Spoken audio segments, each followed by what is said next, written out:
August 6 marks the 70th year since the atomic bomb was dropped on Hiroshima. Tens of thousands died in that city, and more died 3 days later when the U.S. dropped another bomb on Nagasaki. After 7 decades, the events are still painful. Terrence Terashima reports. This sound has echoed in Hiroshima City every year at 8:15 a.m. on August the 6th. People prayed for those that suffered, and those lost their lives may rest in peace. Prayed for peace, that the bitter lessons that mankind have learned would never be repeated. This year marks the 70th year since the atomic bomb was dropped in Hiroshima on August the 6th, killing 140,000, and later in Nagasaki on August the 9th, killing 70,000 by the end of 1945. The survivors still remember the horror they encountered, and their biggest fear now is that these memories might wither, no one to pass on their stories. Akinori Hara was 3 years old when the bomb was dropped.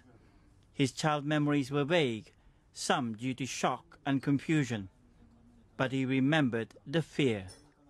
At 8 a.m. on August 6, 1945, Mr. Hara, his brother and friends were playing in the riverbank like this, waiting for the barber shop on the other side of the bank to open.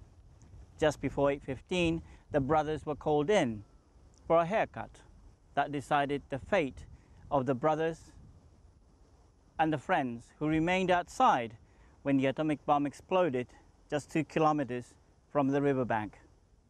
The city was reduced to rubble. Those who could tried to survive in whatever shelter they find. Hara said his family witnessed endless rows of people marching towards whatever left of the hospital. Everyone was black and you couldn't tell whether they were men or women. Clothes were torn. Skin from their arms hung down and came off like a glove. It must have been painful. They walked with their hands stuck out in front of them. Hundreds walked in pain past our house. Hara said Japanese should continue to take the lead in sending up message of peace and dangers of radiation to the society. Japanese have experienced Hiroshima and Nagasaki. We saw how radiation contaminated the fish from atomic bomb testing. We also saw the accident at Fukushima nuclear power plant. No other nation has suffered this much from radiation. We should continue to warn the world of its dangers. Kazumi Matsui, the mayor of Hiroshima, reiterated how Japan and the world should face such dangers. As long as nuclear weapons continue to exist, there is no way to know who and when its next victims will be. And if the bomb is dropped, the damage will reach indiscriminately beyond borders.